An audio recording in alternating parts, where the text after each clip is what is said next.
Recording in progress. We have 3 representatives from the law department, in addition to our city clerk, who are going to talk to us about conflicts of interest and open meeting law and all the other good stuff like that. And frankly, the goal is to keep us out of trouble. And if we all stay out of trouble, that's a good thing. That's hard to do, Mark. For some more than others. But we're gonna all try to the best of our abilities. So I think everybody knows our city solicitor, Ali Giuliani. Hi, everybody in New York. And Jonah Temple, deputy, is that the right title? Yes. And, see everyone. And Mr. Lee, Andrew Lee, what's your title now? Senior assistant. Senior assistant, I'll get the titles right. Yeah. Of course, everyone knows Carol Moore, our clerk. So what we're gonna do is just give you a presentation, and then let's hold all our questions till afterwards, and then we'll ask questions. If there is something of a particularly sensitive or individual nature, this is not the place and time to ask that. You ought to call Ms. Giuliani separately. She'll have a confidential communication, because we want to make sure that communications with the clerk about individual situations are done to preserve as much as we can an attorney-client privilege, which means they're kept confidential. And obviously, this is a public meeting. So with all that, go. Thank you very much. Good evening, everybody. Good evening. It's a pleasure to meet the new counselors. Our goal, as President Laredo said, our goal is to give you somewhat of an overview of open meeting law, public records, and conflict of interest.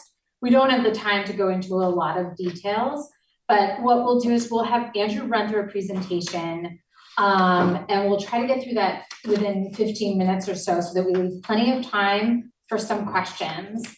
And again, as President Laredo said, if you're thinking of something that might be a little bit more confidential, our phone lines, our door is always open. So we welcome you to pick up the phone, send us an email, come on in and chat with us. We'd be happy to talk through some more specific issues, but we'll hit the high points tonight on those topics. Okay, you ready? Yes. So first, I'd like to thank the city solicitor and President Laredo. I think they did a good job setting the stage of exactly what this presentation is. It's intended to be a general overview of 3 areas of law that really affect the city council's work. And those are the open meeting, public records, and conflict of interest law. And I'm going to start with open meeting law. I apologize. For those of us online, it's a little hard to hear Mr. Lee. As well as the council itself, like this right here, is considered an open meeting. Now, it's important to note that not all meetings between councils constitute an open meeting. You have to look at what exactly the purpose of the open meeting law is.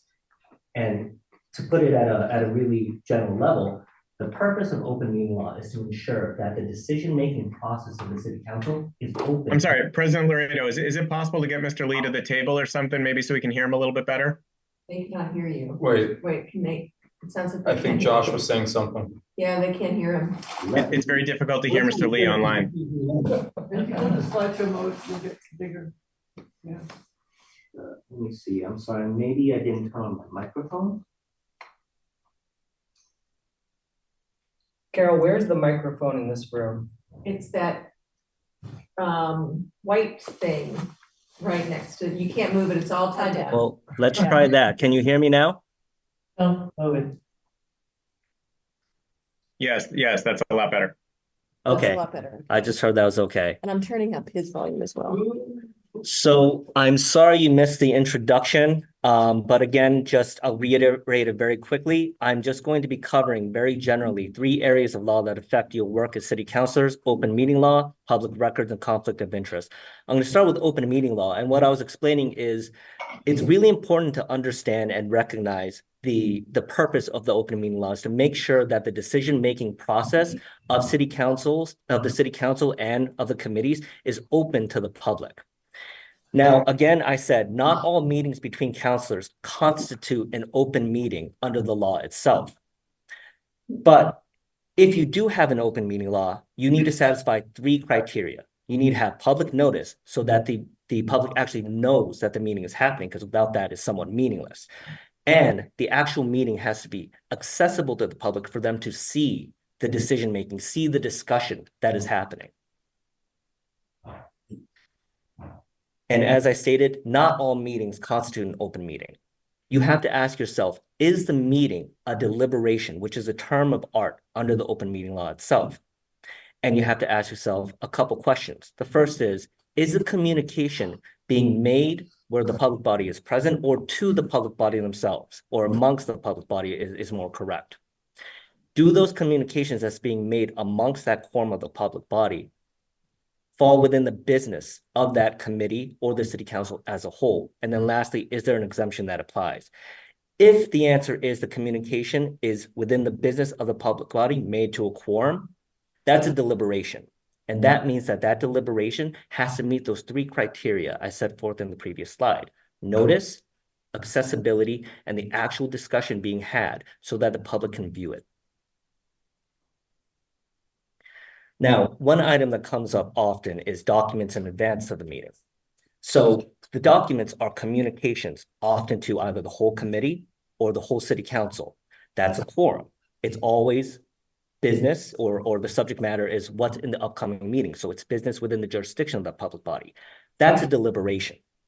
Consistent with the administrative memo that President Laredo had previously provided, those materials have to be sent to the city clerk so that they're posted with the city's Friday packet, and the public and the members of the city council of the committee all get them at the same time in an area and place where it's expected and everyone can see and there's no other communications happening. Any other communications or documents that are being sent outside of this process is not permissible except for when documents are being provided at the open meeting themselves. Now, the definition of deliberation and open meeting that I give, it sounds very straightforward, but it is important to understand that there are some real pitfalls here. The vast majority of these pitfalls concern when these communications are happening. Communications that constitute deliberation don't just happen when the quorum is present. It happens when the communication is received by a number of counselors that would constitute a quorum. So the first item here, serial conversations, an example that I will give is, let's say that there's a committee, a 7-member committee, 2 counselors have a discussion. That's not a quorum. It's not a deliberation. They're having discussion about business of that committee itself. But again, not a quorum. Now let's say those 2 counselors talk to 2 other counselors on that committee. We have 4 counselors now that, although not together at the same time, had that discussion. They all received the communication. And it's amongst those 4 counselors that you potentially have a deliberation because there is now a quorum. Same kind of concept if you have a non-member that communicates a message. Just because this communication is going through a medium and that communication is not being made directly to a quorum of counselors, if through that non-member, a counselor is conveying a message that then gets to, let's say, 3 more counselors, you now have a quorum. You now have communication that is potentially a deliberation and therefore a violation of open meeting law. Of course, we have telephone calls and texting and email. Telephone calls, texting, and email, really the thing to highlight here is the ease by which these can become serial conversations. I do want to emphasize email because that's probably the easiest one. Emails allow you to copy people, forward whole conversations with a click of a button. The best advice that we can give with regards to email communications is do not share email chains. Do not copy people on email chains. Don't forward them. And the next subjects are blogs, message board, listservs, and then social media. Blogs and listservs are somewhat analogous to, emails. Basically, if you have a blog or a listserv that there's a number of counselors or committee members that would constitute quorum, and you send a message, that would likely be a deliberation. And the best practice is do not do that. Social media is very interesting because it is the guidance on open meeting law's applicability to social media is evolving at this time. As you can imagine, open meeting law was made kind of thinking about more direct communication because social media didn't really exist at that time. And the different types of social media and platforms really do impact whether or not a violation exists. Because you have social media where you are posting something on your own account, posting something on someone else's account, posting something on a group, for example. So with that said, of course, we would caution using social media if you have any real expectation that that message is going to be sent to a number of councilors that would constitute a quorum. But then the other thing I'd like to say that I believe President Laredo put his finger on during the introduction, if you are going to make a communication on social media or see one that you have concerns about potentially being in violation of the open meeting law, please come to the law department so we can find the exact facts and circumstances and provide the appropriate advice.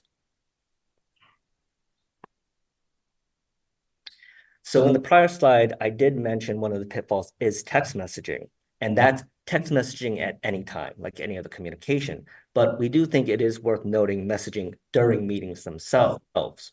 So again, going back to the spirit, the purpose of the open meeting law, it's so that the public can actually see the deliberative process. As such, the best practice is don't text message during meetings. And if you do, make those text messages actually available at that time so the public can see them. They can see the determinations that you are making because you're in an open meeting anyways. And that's the whole purpose for the open meeting law itself. So text messages are a good example of where open meeting law and public records law intersect, because the text messages that you're making at an open meeting, at a public meeting, for example, those are all public records, whether or not you disclose it at that time. Because public records are basically anything sent by the city or received by the city. If it's a document, record, whatever it might be in any form, it is a public record. And if it's a public record, that means that the public can request it. They can request that the city disclose and provide those documents to them. And the city has to do that under the public records law. Because of that, one thing that we do really want to stress, and it's advice we consistently give, you all have a city email. One of the main things that you as city council should be cognizant of for public records law purposes is making sure that those public records are easily identifiable, collectible. And the best way to do that is to keep them in a centralized location. Obviously, we do strongly recommend that be the city email. We can search it quickly. We can get the documents we need quickly. We can ascertain. We do not have to go into your personal account in order to get that. And I did note previously, it is a public record. That is the presumption unless an exemption applies. I note this not so much for you to be concerned about the exception, because all public records requests, they go through the law department. We work with you to get the documents, to go through it, make sure that if there is an exemption, we properly withhold the document. So it's not something that you need to be concerned about, but we do just want to note it. In case you are going through documents and you are concerned about it, turn over everything to us and then we'll be able to go through the process with our lawyer eyes. With that said, there is one exemption that I do want to highlight, which is the attorney-client privilege. So this privilege itself, if there's a document that is under the attorney-client privilege that would otherwise be caught up in a public records request, we can withhold it. But it's also important to note that individual city councilors can't disclose a document because if there is an attorney-client privilege, because that privilege is held by the city council as a whole. If there is a confidential document, meaning basically if it's legal advice that's being rendered to the city council or city councilors for their purpose to do their job as a city councilor, then that legal advice is privileged and can only be waived by a majority vote of the city council. So next and last item is the conflict of interest law. So the conflict of interest law, to put it very simply, is really concerned about making sure that when you are working as a city councilor, you are working for the public benefit, not your own private financial interest. It makes sure that any of your own private considerations don't conflict or impact your work as a city councilor. As I just noted, one item is that confidential information like attorney-client privilege information, you cannot disclose that information because you got that from your position as being a city councilor. Now, in conflict of interest law, I think the more common way that people think about it is with regards to self-dealing and nepotism. If you have a direct financial interest, or if your business organization or a family member has one in an item that you're acting on as a city councilor, there may be a conflict and you may not be able to participate in the matter. Again, I want to emphasize conflict of interest law is very fact specific. The different kind of relationships, exactly what the interest or what the matter that you're working on as a city councilor and what your private actions are could all impact what the actual advice is and whether or not there's a violation. So if you have something, some item that you're concerned, if you act on it, there may be a conflict, we strongly recommend that you reach out to the law department so we can render the appropriate advice.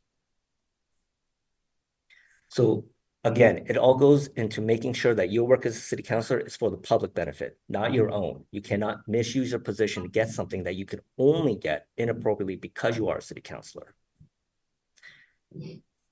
And now there are often times where even if you subjectively feel like you can act in a very objective manner on an item, there might be a reasonable perception that there's a conflict because of your private relationships with particular advocates for a matter, maybe an applicant. And in some circumstances, that appearance of conflict can be dispelled by filing a public disclosure of the facts. Again, if you have one of these situations, come to the law department and we can provide you with advice and perhaps the right forms so that you can dispel such a appearance of conflict and then actually act on a matter, or get the appropriate advice to advise you on how you should proceed. Another kind of direct conflict I think people think about are gifts and gratuities. Obviously, you cannot get a quid pro quo or private benefit from your work as a city councilor. That's built into the law, meaning that you can't accept a gift with a value of more than $50 for any work or anything because of your position as a city councilor, not as a thank you, not as an exchange, whatever it might be. Just Congress can do that. And the very last piece that doesn't warrant too much discussion is, we just talked about conflict of interest of separating your individual self, you as just a person in your private life versus your work as a city councilor, but there's also separating out your role as a city councilor versus you as perhaps a candidate and your campaign activities. Now, with regards to this particular item, it's fairly straightforward. Municipal employees, which city councilors are, they cannot utilize any municipal resource for the campaign activities. They can't use their city email, they can't use city equipment, they can't use staff time. And also, campaign activities are outside the realm of their municipal activities. So the law department isn't really in a role to advise on that, but you can always contact the Office of Campaign and Finance Law if you do have any questions. So that is the end of my presentation, and we are now, I believe, ready to answer any questions. Thank you very much. That was extraordinarily helpful. You packed a lot into a very short period of time. Councilor Albright. So I have a question, and it has to do with this issue of when you have a memo that you want to send out between meetings and you send it to the clerk's office. So if that memo contains an opinion on something, it feels to me like that puts other members of the council in a position of, there's an opinion that's been spread amongst the councilors, and you can't respond to it because that would be deliberation. Or can you respond to it by sending a memo to the clerk and let the clerk distribute it? You cannot. You can only respond to it at the open meeting itself. Now, I want to make clear, this is not the recommended practice. Again, the spirit of the open meeting law is making sure that people are there in real time as the discussions are happening for the actual, determinative process for the council or the committee. However, the Friday packet is a little bit different. Keep in mind, I said that there are three considerations for open meeting law that have to be complied with: notice, access, and then it to be visible for the public. The notice piece is somewhat satisfied with regards to the Friday packet because that's what the Friday packet is for. City councilors aren't getting it separately. That's when the public expects to get that information for a meeting. And of course, it is accessible to the public. They get all that information. Now, if there's a council that wants to respond to it, That's where we get into something that really has to happen at the open meeting itself. So just my own personal opinion is that sending a memo to the council with an opinion in it puts everybody else in a bad place because you can't respond to it. So I don't like that practice, but I can't stop people from doing it. I would agree with that. Counselor Grossman. Thank you. As a follow-up and related question, you said during the presentation two things that sounded a little different to me than the answer you just gave, Councilor Albright. With respect to emails that a counselor may send to a broad group and or social media posts that somebody may put up. So what came to my mind was the newsletters that a lot of counselors send out, which most definitely contain opinions on active matters before the city council, and social media posts, say on Facebook, that somebody puts up on either their page or a group like the Newton Civic Action Forum or something like that. What I thought I heard you say during the presentation, those would technically be deliberations, but then what I just heard back, I thought, was that maybe it's just replies to such a message. So I guess I'm looking for clarity on those two very different situations. No, what I'm saying is that with regards to putting memos or any documents or materials in the Friday packet itself, it is a very narrow path in which that information can be given. Because again, it checks off all of the elements of the criteria if something is a deliberation, how it complies with the open meeting law. If you're just sending an email, even if you send an email and the clerk's office posts it simultaneously, there's no notice. No one knows that it's going to be there, so it fails in that respect. So if you have something that goes out on the listserv, if you post something in a social media group that goes to a quorum of the city council, then notwithstanding that arguably it's open, it doesn't check off all three boxes, so that's likely going to be a deliberation and a violation. That's the distinction. May I just follow up on the question? I think the question. Could you repeat that? Yeah, well, hold on a second. I think I heard Councilor Grossman saying, what if a councilor puts something in a newsletter? Right. Many of us have political newsletters that we send out to our constituents. So in your opinion, what's the line there? Because presumably a lot of us receive the newsletters that others send out. Presumably, but if you are sending out a listserv and you know that there's a quorum of the members that are actually recipients of the newsletter and you're sending out that message, if you're aware of that, the guidance suggests that that's likely going to be considered an open meeting law violation. Yeah, just to solve that, but you know, I mean, but like on Facebook. well, there's different, I wonder if you could, there's a distinction, it seems to me, between a political newsletter that clearly is coming from a campaign, that's how you send out newsletters, versus commenting on Facebook, which is another issue, versus commenting on a listserv. And in Facebook and listserv, there tend to be back and forth dialogue. Newsletters, by definition, don't have that. The dialogue is not the concern. Again, the concern is the message actually being conveyed to a quorum of city councilors. It doesn't matter if anybody responds or not. That's not what makes it a deliberation. I think this is a perfect example of a particular type of different platforms and what the message is being sent, what hat you're wearing when you send it, where we would need to know the actual specifics of it before we can render a opinion that can guide you on whether or not it's an activity you should refrain from or not. I'm gonna ask maybe that you and City Solicitor Giuliani maybe provide us with some more guidance, because this seems to be a very difficult area.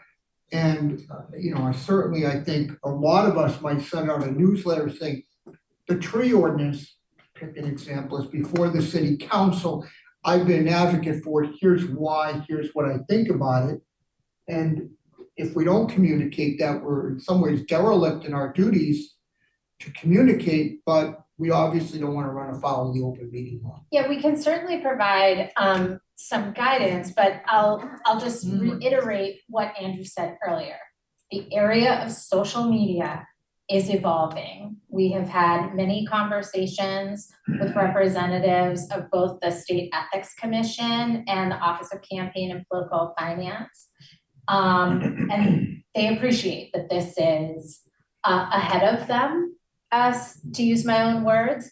And so everything that they've talked to us is more sort of a cautionary warning, just be careful, look at the details. I appreciate that many, if not all of you, do have a newsletter where you're providing information to your constituents. Where we are concerned is when there's an expectation, or even worse, an intention, that is to communicate your opinions to a quorum of the city council. And therein could lie a violation of the open meeting law. That's why Andrew said it would be, we welcome you to check in with us on any sort of social media posts or newsletters, and we can try to put together some broader guidance or some guardrails, so to speak, on that topic, so you know how to operate on a daily basis on that topic. Councilor Grossman, do you want to add anything? That's all for now. Thank you. Councilor Humphrey and then Thank you. I'll go up there. So I was going to say, I completely understand the concern over, say, a closed Facebook group or a closed email listserv where there's going to be potentially back and forth that not all the public can see. However, what we've just been talking about, if we were to extend that logically, it doesn't quite hold up, because an email newsletter, even if you had a quorum of the councilors on your distribution list, that saying that is an open meeting law issue would be functionally the same as saying that if I send a postcard in the physical mail to the entire city and it has all of the city councilors on that list of several, tens of thousands of people, and I give a position on something in that postcard, that would be deliberative. And that just doesn't, we would never assume that was true. So I think it's not true equally that rule would apply as for a newsletter over email. That actually could be a concern. Your postcard mailed to everyone. Again, I mean, if the expectation and the intent, even worse, the intention is to communicate your opinion outside of a public meeting without putting the public on notice, allowing the public access to it for the purposes of deliberating on a business matter of the city council, it could be a problem. That would outlaw every, that would outlaw every. The state government's never going to sign off on that. The Attorney General's never going to sign off on that interpretation. I mean, we're trying to give you the most conservative legal advice. We're not trying to tell you we're not trying to upend everything that you're doing, but we would not be doing it for our jobs if we didn't tell you that there are lots of pitfalls here when communicating with the public outside of a public meeting. That doesn't really capture the spirit of the open meeting law. The reality of the ways that we communicate today may not have may be advancing a lot faster than the law. And so we're doing a lot of things that the law didn't contemplate. But I wouldn't be doing my job if I didn't explain to you that you have to be cautious. And so before we start talking about these broad hypotheticals, our advice is talk to us. Let us know what you've got planned. Our intention is not to tell you no at every stop, but rather let's talk it through and make sure that you're not running afoul of the law. So, Ms. Giuliani, I'm sorry, let me let Councilor Leary go and then Maliki and then Danberg and other folks online. So I'm sorry, before Councilor Leary goes, I would like to piggyback off the city solicitor's answer, which is, this is based on guidance directly from the Attorney General's office. It's not something that we're just broadly interpreting the law. And again, I think the real answer to your question, Councilor Humphrey, is maybe, it could be. And we do think that is actually a legally factual answer, but it depends. It depends on what exactly you're saying in the message, how it's being sent, what is upcoming that might be affecting. So it might be and it might not be. This goes back to, again, and I said it during the presentation, and I'm not doing it to be cagey. This is the reality of the world. It depends very much on the circumstances of what exactly you're saying and in relation to the context of what the city council is doing. If you ask us general questions devoid of those specifics, the answer will be maybe. Well, as you said, that our communication is evolving with all the social media, but essentially what I'm hearing is that every single city councilor newsletter that goes out is at risk of being subject to open meeting law. The difference really is if someone goes after you, and that can happen. That's when it, right? When people, no one's gone after any of the councilors regarding open meeting and what that's in their newsletters. In fact, I would argue that it facilitates information through the city. And I think some of the things that you're talking about seem to be that would really make it difficult for a lot of councilors to communicate effectively. I think there's a balance here. And I know myself, people have so far twice have asked for open meeting law on my emails. And sometimes it's used as a weapon. So that's how I feel about it. Councilor Maliki. Well, first, to use Bill's example and say that sending a postcard to every household in the city would be problematic because it might be a way of communicating your opinions to fellow city councilors. First, it'd be a very, very expensive way of doing that. And it's literally sending something to every household in the city. So how could that possibly be circumventing openness? But my main feeling is that if the state attorney general thinks that newsletters, which are something constituents appreciate, or appreciate if they don't, cancel the subscription, if they think, if they think the open meeting law should be used to kind of squelch communication with constituents, that seems exactly backwards. And So to be clear, we have not said that at all. And I think we should talk specifics here instead of hypotheticals. If any of you do send out a postcard to every single resident on a routine basis, let us know. We're happy to talk to you about that.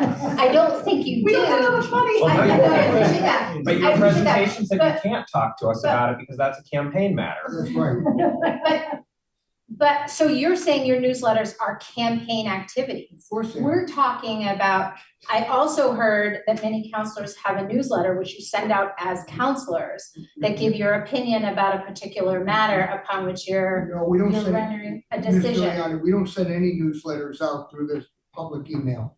Okay, all in so our private emails. Again, to be clear, what we're trying to do is bring this information to you so that we can have the conversation. If the intention of it is a campaign material, then we would say this is not covered by the open meeting law. It's not intended as a deliberation. It may be legitimately campaign material, and we can squarely say that without any problem. But if it isn't, what I heard were newsletters from city councilors as part of your city council business. That's something we do want to talk to you about to make sure that you aren't running afoul of the law while you are communicating in that capacity on certain matters. I want to go to, let me just go to Councilor Mickley, then Councilor Gamberg, and then Councilor Baker, who's been patient, and then Councilor Oliver. Thank you. What are the range of consequences for violating the open meeting law? Worst case and best case scenario. I am kidding me on. You hear me? What are the range of consequences for violating the open meeting law? There's three. Gotta know. I'm not great. All right, we can skip, either we can have Councilor Grossman read for us, which is fine, she's doing a great job, or we can skip and go on to Councilor Gamberg, who's been very patient. So I think Counselor Grossman read the question to be, what are the consequences for having violated the open meeting law? I can answer that.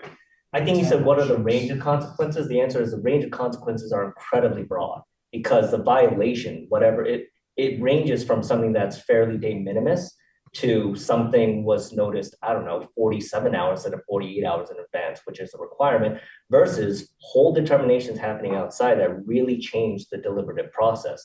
So the range could be something as simple as recognizing that something wasn't noticed properly at the next meeting, and that's it. Or it could be something as severe as fines being imposed on the city, or even an action by the city council, no longer actually being a final action. They will say that the process was tainted and that it was not done correctly, and that it would have to be done again, and it's invalid. So again, it runs a huge range depending on what the violation is. Councilor Danforth? Yeah, I think we see here that there's a lot of gray area here that really hasn't been settled. And I can understand that as social media evolves, we look at things differently and we have to get new interpretations of things. But I see a couple of different issues. One is the newsletter, and the other is campaign literature. And what struck me in campaign literature is that, and I'm wondering what you may not have an answer to this, is if an opinion is expressed in campaign literature, I'm in favor of the tree ordinance, let's say, is a sitting councilor in a different position than a person who's not a sitting councilor in sending out that kind of literature, that kind of opinion? So one thing I want to bring up, for those of you who have been on the council and have gone through election cycles, you will know that when election time comes up, as elected officials, you do have quite a bit of leeway in terms of communicating your opinions as elected officials on a matter that's either a ballot question, or something involved in the election. So the timing of your communication may matter. I know as matters have come before the council, you, again, as elected officials, you do have greater leeway in terms of expressing your opinion. So these are the various factors we want to take a look at, because during election time or during a ballot question time, there's a lot more communication you will likely do than you do ordinarily as you go through city council business. So these are the kinds of things and the kinds of times that we would want to talk to you about your communications. Many of them may be campaign communications. We can clearly say that, and you can seek advice through your campaign about how best to get out the message. But we want to talk through that because you're absolutely right. A number of these things can be gray. When we speak to our colleagues at the State Ethics Commission and OCP Act, they're always acknowledging, who are we talking about? In what capacity are they doing it? What is the timing? What's the question? Is it a matter of before the council for a vote, as you ordinarily would? Is it a matter on the ballot or a potential measure that will go to voters of the city? So these are all the details that we try to talk to again, not to tell you not to do it unless it is definitely a violation of the law, but to figure out how you can do it while avoiding any sort of violation of the law. And that's very helpful. But I still confess to being confused about what we can and cannot do. I think what would be helpful for us too is to understand in which capacities you do this. We're talking very broad. When you have a gray area like social media in the context of open meeting law, it's very hard to talk broad hypotheticals because it all comes down to the details. So I can understand kind of the dissatisfaction with regards to, you're looking for an answer like, if I am doing it in my capacity as a campaign, I can say whatever I want, it's not a violation. That's not the law, because there might be, I don't know what it is, but there might be statements that you say purportedly in your capacity as part of your campaign that would be perceived as an open meeting law violation. At the hazard of kind of going back on what I was saying, I will give an example. We went through this whole explanation of why something in the Friday packet, as a city council, you're giving for a matter that's to be discussed at the next committee meeting or the city council meeting is a deliberation, but will likely not be a violation. And you all put your finger on, oh, but if you were to respond, it probably would be. What if somebody, to get around that, just decided in my campaign packet, I'm going to directly respond to something someone said, and I'm going to call them out and explain line by line why that's not okay. Again, I don't know exactly what that would look like, but we would very strongly caution and advise. There's a series of pitfalls there. That's just an example because it seems like you're craving one. So I'm giving you that, right? But again, it runs the range of what it could be. But again, it's not black and white. You can't just say, oh, if you're wearing this hat, you can do whatever you want. That's not the answer. You have much more latitude, but caution. Councilor Baker? Actually, I want to ask about a different matter, which I don't think you talked about, which is city councilors acting as agents for attorneys, which is a provision of the conflict of interest law, which we tried to be very careful about. We can provide public information, but we can't act on behalf of a constituent in a matter in which the city is interested. And I think it's, my experience has been a delicate line to draw, but when people call up and say, I want your help, I can give them advice about what they can, and I can help them find the right people to talk to, and even force follow up with something. But that's different from representing them in an advocacy capacity. And I think it's important just to say a word about that, because it is an area where we can, in order to be helpful, we can get ourselves overextended. I think generally that's correct. You said agent as an attorney, but I think you just meant agent. So this is the rule. You can't act as an agent on behalf of another entity in anything that the city has an interest in. You cannot act as an agent on another entity or individual on a matter before the city in terms of a board or commission or something that, you know, the city council has authority over. What Councilor Baker is talking about, I believe, is that you can certainly advocate for a position that happens to align with them. You can certainly speak to them about it. You simply cannot act as their agent. Well, I think that's the line that's tricky sometimes. And I didn't think it says agent or attorney, but that's a rare situation I'm talking about. But I just think it's important to keep in mind that we're trying to be helpful to people, but we're not actually in the situation where somebody who had engaged as counsel could represent them and advocate in a way that we can't. I think under the ethics laws, you want to be careful because it is a violation of state conflict of interest laws to assist someone in earning your favor or some sort of benefit that other people can't get. So if there's a resident that may have a direct line to you as a counselor, or you may have some neighbor relationship with, and through you, they are able to achieve a benefit in some way, and that certainly doesn't have to be financial, that others wouldn't, similarly situated, wouldn't be able to achieve without going through your help or enlisting your help. It could be viewed as a violation of the conflict of interest law. Having said that, it's not uncommon for residents to go directly to their city councilor with a particular issue. Many of you, if not all of you, at one point or many points in time, will contact departments within the city to find out a little bit more so that you can educate yourselves and understand the situation, or bring some attention to it. And that's okay. That's what you do in your role. But I certainly would caution advocating for them such that a resident of yours, by making a phone call and utilizing your power as city councilors to achieve a benefit that others, that they otherwise would not have been able to achieve without your assistance, that could be viewed as a conflict of interest, a violation of the law. Councilor Olive. I think most of what I wanted to cover or talk about was kind of covered, but as one of those city councilors that sends out a newsletter, I'm using an account that is paid for by my committee, right? Campaign, using campaign funds. Now, granted, that city councilor is also a candidate, right? Every 2 years.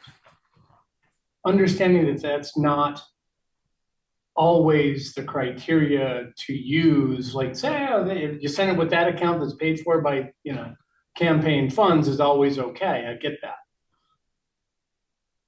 You certainly don't want to put yourselves, and I don't think this is what you're after, you don't want to put yourselves in a position where you're actually reviewing newsletters before we hit send on them. I think that, and if we don't do it tonight, that's fine. There's more conversation to be had there because that's really confusing, I think. And I do think that, I think Councilor Laredo said this I gotta get used to this. President Laredo said this a few minutes ago, and I agree with him. Part of our role as the public sees it is to help keep them informed. There's no real way to do that without sharing opinions. Always, right? There's contacts. There are certain places where you can say, look, these people say this, these guys say this other thing, and leaving it at that isn't always enough. Trust me, I know. So I think there's more to be discussed there. I think that's a fair statement, perhaps an understatement. But going back to the Friday packet, I think we have to, as a group, come to, if we need real examples, let's pick them up and use them. I can think of several. If there are multi-page documents shared, for example, in the Friday packet that are arguably rife with opinion, there's no legitimate way, realistically, to share differing opinions on the council floor on a regular basis. We would never go home.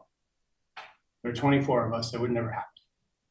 Doing it in writing allows that to happen offline, and sharing that information, right, in a subsequent Friday packet seems to me to be a deliberation, but one that is held in public view, in an in a place where people would expect it on a regular basis, Fridays around 3, what have you.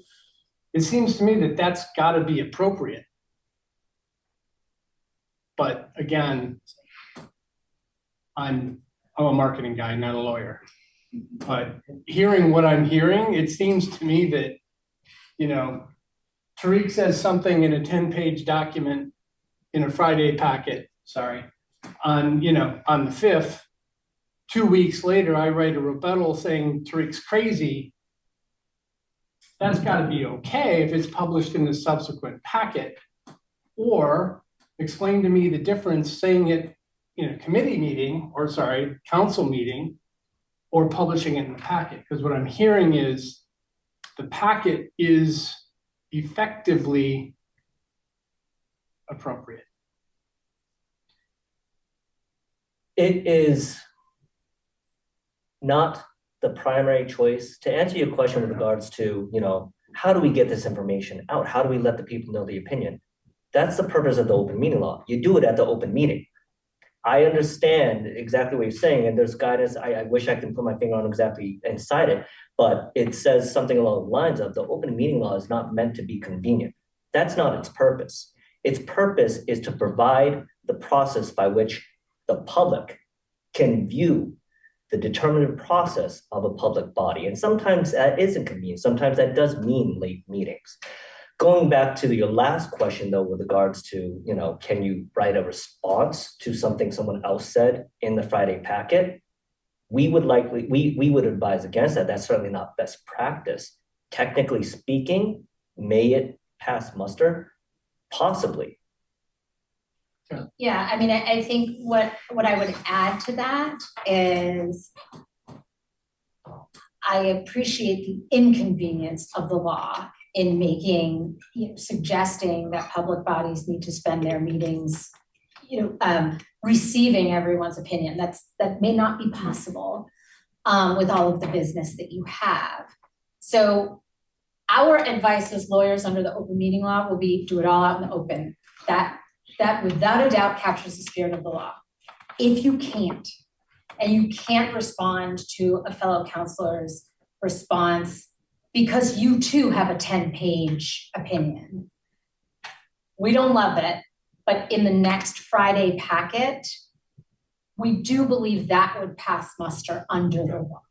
Where what we would not recommend you doing is responding to a fellow counselor's the next day.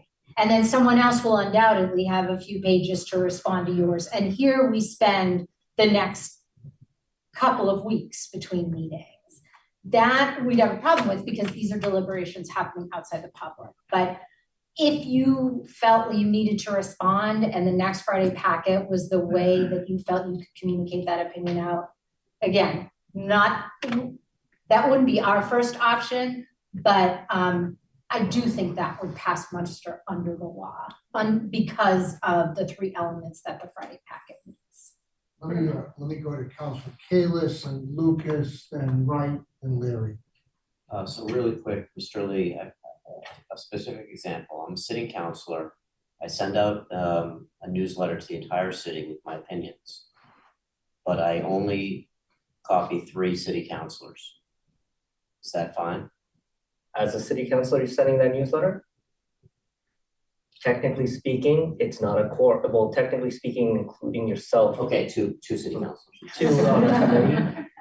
Technically speaking, it's not a core. But again, we'd have to caution it can easily become one if one of those city councilors decides to directly forward it. So but that's on that person. So I just wanted to make the point. Our newsletters are fine. Just removes the city councilors. Yeah, and just to follow up on that so that we can provide a little more guidance on this, because I think we plan to. For the most part, do each of you have your fellow city councilors on your newsletter lists? I think I get 3 from each one. So the yes, short for some. answer is yes. Okay, that's helpful to understand. Can I make a suggestion, folks? There's a lot that's been presented here tonight, and the newsletter, social media, listserv piece is obviously one that's really important to us because it's engendered a lot of questions, but there's a lot more here I want to make sure we focus on. So could I ask that maybe we talk a little bit more offline and then you come back at a later date and talk to us again about that? Sure, absolutely. I mean, we may actually reach out to some of you to get some of your real life hypotheticals. I think it would be helpful with the newsletters to understand exactly what folks are doing with places like Facebook or listserv or other forms of social media, what people are actually doing. I think that will help you give us some guidance because I don't think we want to call you every time we're about to write. No, and we don't want you to call us every time. We have we don't have a lot of time to review all your newsletters. We also don't want to stop you from communicating with your constituents. And I do appreciate that is a way for you to get information out, and we don't want to stop that at all. You need to get information out to your constituents.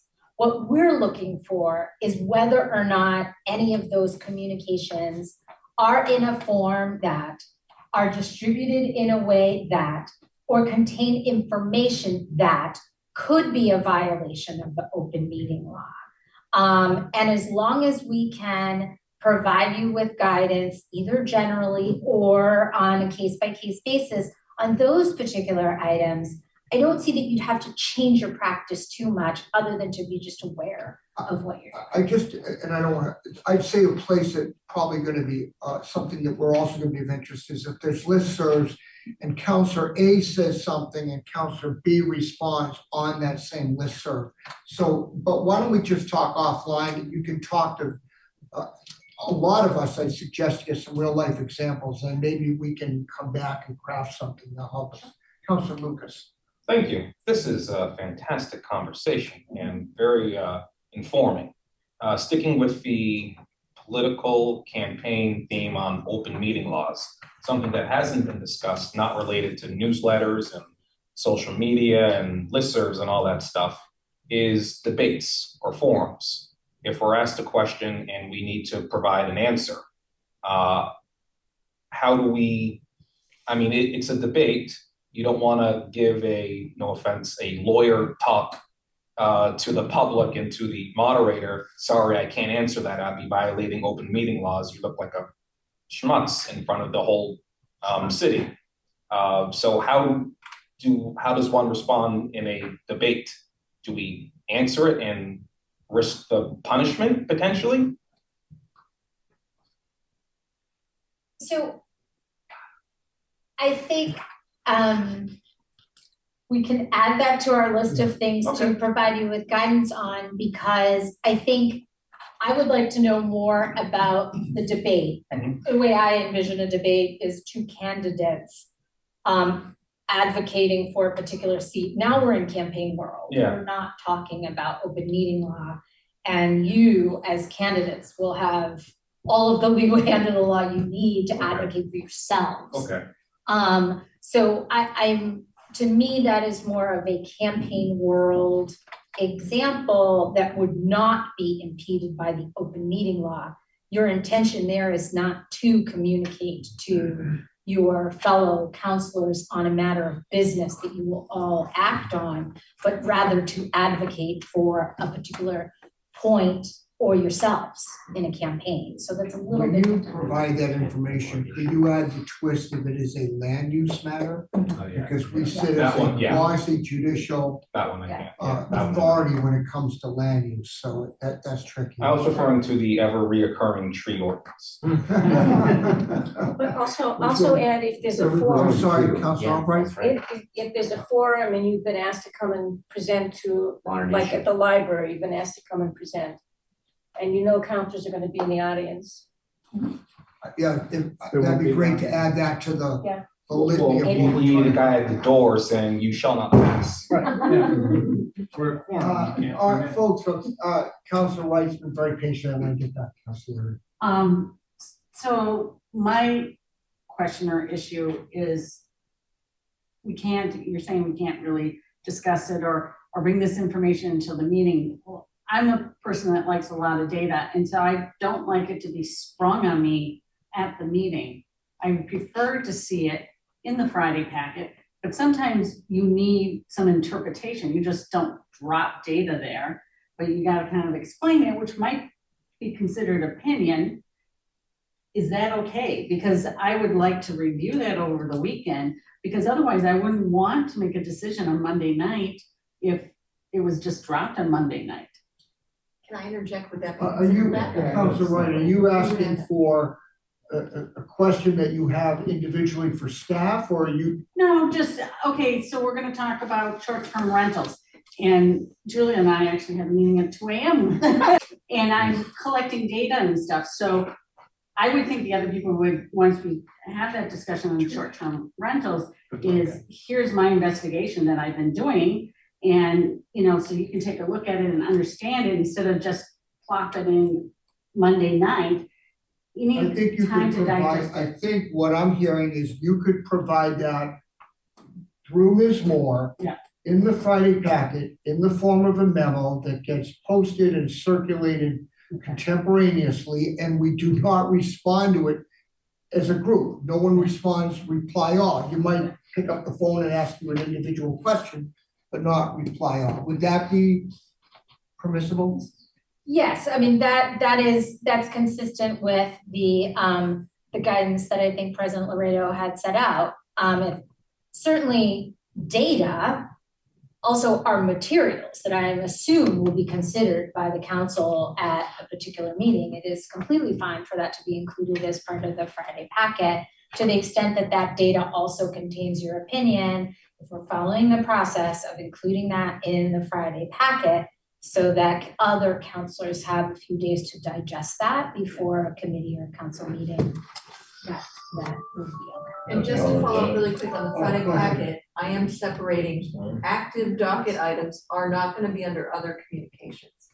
Because to me, other communications is writing to the MBTA general manager, things that aren't considerably under discussion will be under the different, I'm trying to imagine a way, because we get public phone calls that are confused. And we just put memos everywhere. I wanna keep it to that item, so just any help, you know. Yeah, you folks think have we can suggestions from Ms. Moore as you look at this, by all means can have.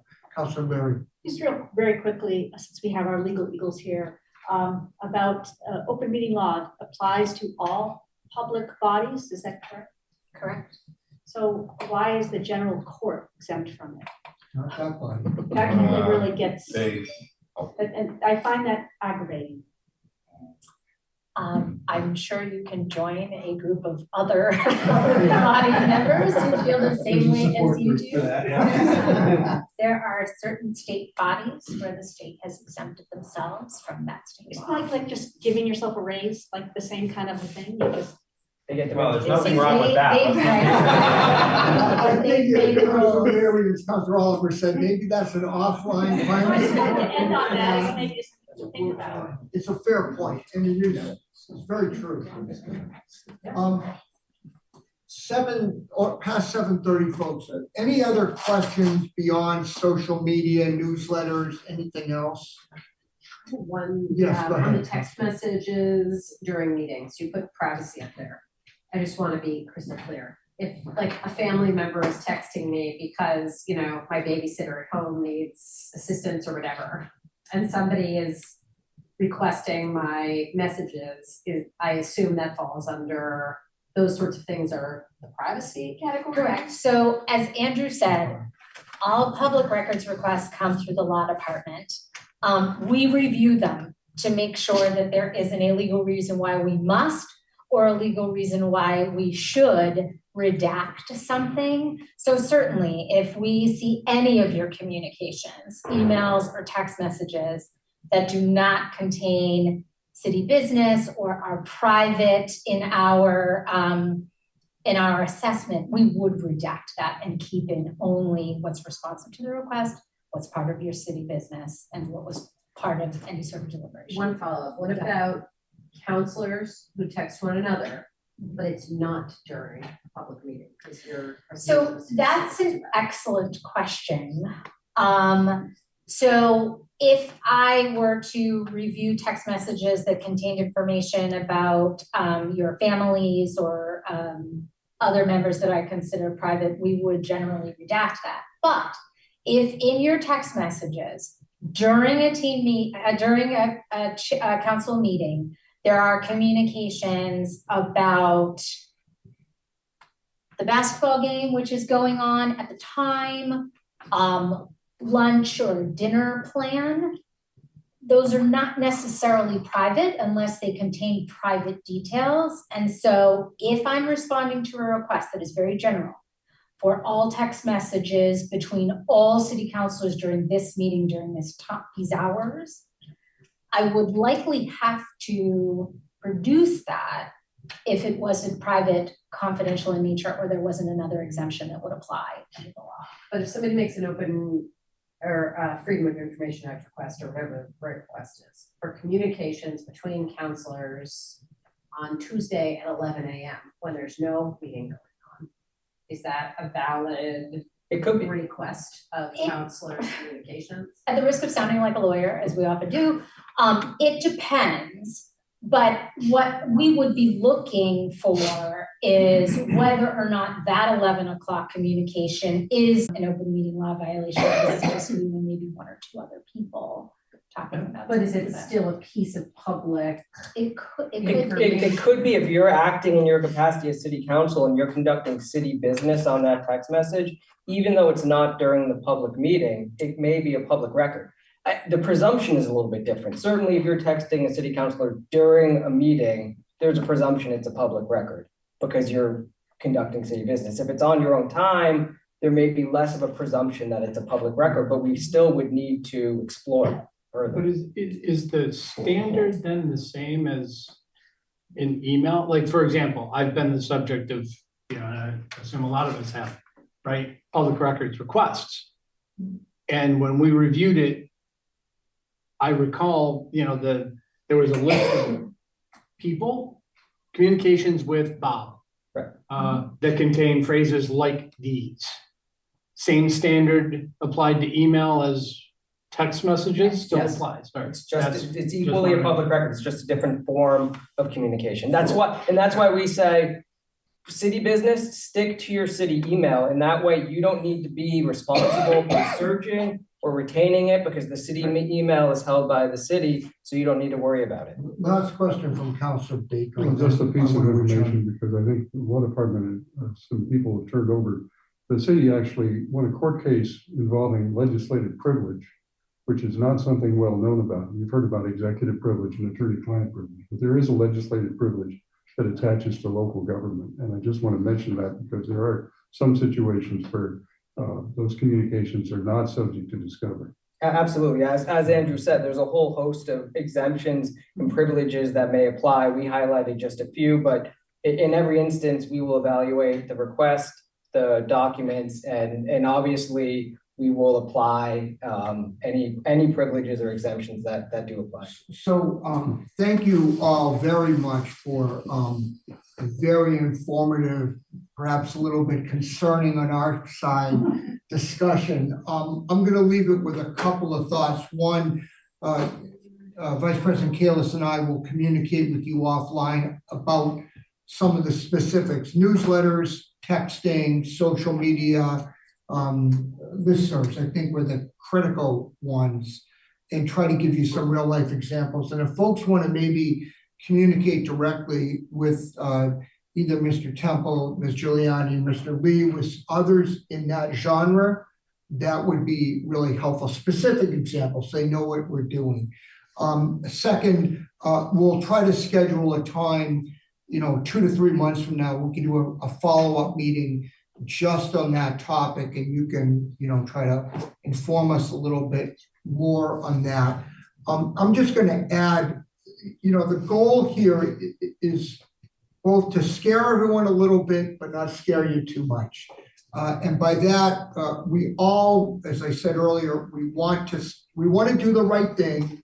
We want to be ethical. We want to follow the law, and we want to stay out of trouble. And so I think our legal team is being quite appropriately conservative in the advice they're giving us, because they're trying to help us stay out of trouble. But if in doubt, and we are all going to have this on a myriad of questions, reach out to them, get their advice. You're welcome to call me or President Baker or President Emeritus Baker or Vice President Kalis as well. But, really the expertise here is with our law department. And I'd urge everyone to reach out to them. So thank you very much. We are adjourned from this meeting, and we're going to step into the chamber and start in 5 minutes. Thank you all. Yeah, so